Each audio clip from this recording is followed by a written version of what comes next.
This is your Barbados Today Morning News Update for Friday, June 28, 2019. Thanks for joining us. I'm Carol Williams. The government isn't anticipating any tourism fallout from Monday's disappearance of 2 American visitors. At the same time, Minister of Tourism Kerry Simmons says it's vital that they manage the situation properly and with sensitivity. Both Minister Simmons and Prime Minister Mia Mottley spoke on the situation on their return to Barbados yesterday.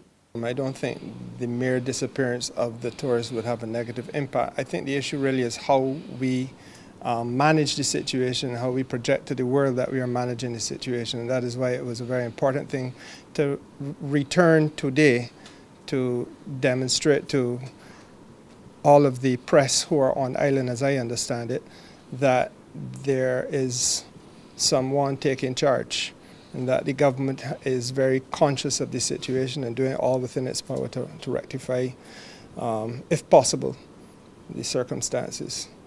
I mean, accidents happen. We left England today and the headline in the United Kingdom is a young lady who disappeared at a summer camp. But, you know, things happen, but it's how you manage it and how you relate to the family in an hour of what could really be loss and grief. And you have to be compassionate and accessible. And we will continue to pray because, you know, the reason why we're extending the search for another 72 hours is that we want to make sure that we are doing everything humanly possible because none of us can bring back life.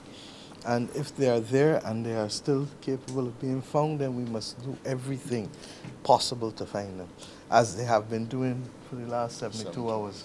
The Coast Guard, the RSS, the police, they really have been pulling out the stops for the last 72 hours. A date has finally been set. On Monday, Barbados will officially begin talks with officials of Antigua and Barbuda on its plan to shed the majority of its shares in LIAT. Confirmation came yesterday from Prime Minister Mottley. The discussions actually start on Monday morning. They've confirmed? Yeah, they've confirmed. Prime Minister Brown has confirmed. You see, all these things we've been doing on the road, that they will send a team to Barbados on Monday and to see how best we can move forward, to have the negotiations. Barbados plans to sell the majority of its 49.4% interest in LIAT to Antigua, where the regional airline is based. However, the country intends to maintain minimum shareholding interest. Still no relief, despite government going to Parliament more than a month ago to secure approval for the payment of gratuities to 83 retrenched workers from the Ministry of Transport and Works with 10 years or more on the job. They've yet to receive any payment. Barbados Today's Colville Munzi has the details.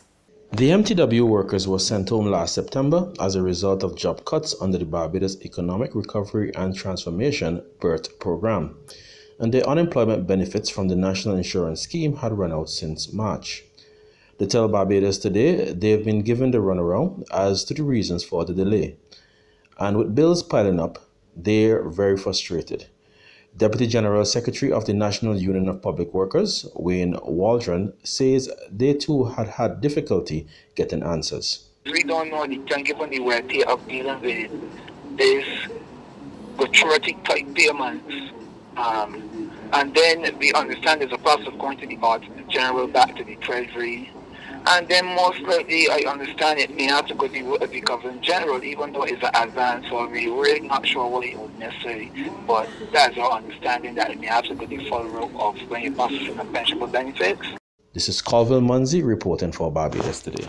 A number of issues appear to be hampering efforts by guidance counselors to prepare secondary students for the world of work. Inadequate funding and heavy curricular schedules for students are among those identified by President of the Barbados Association of Guidance Counselors, Margaret Grant. As she addressed a Ministry of Labour and Social Partnership Relations workshop yesterday, she noted that 3 schools have 2 counselors, while all others have 1.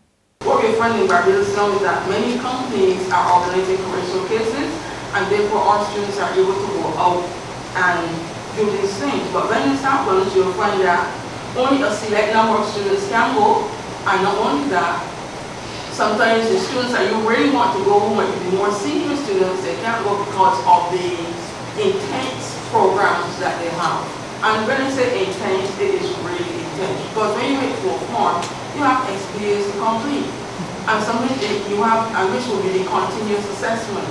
And then for care, another program, other programs. So therefore, our students are really saddled with heavy syllabi, and therefore in some cases, these areas that are critical to their future development are sidetracked. There's regional and international news after this short break.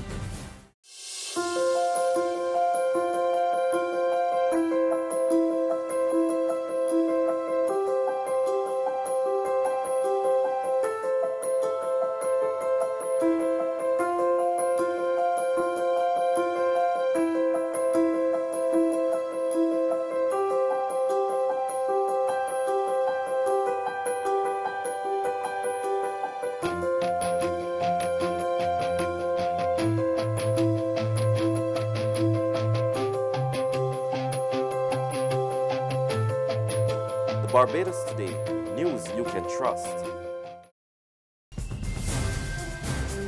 In Guyana, a misconduct probe has been launched against Deputy Commissioner of Police and Crime Chief Lyndon Alves.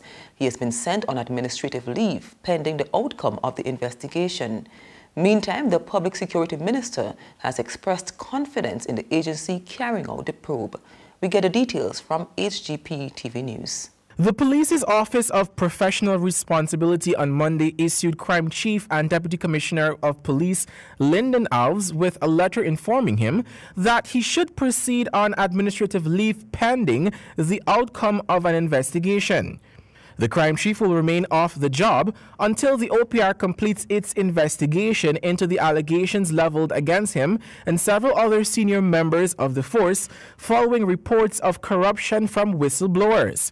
The whistleblowers, through several newspapers, allege that there were several acts of misconduct occurring under the eyes of Mr. Alves.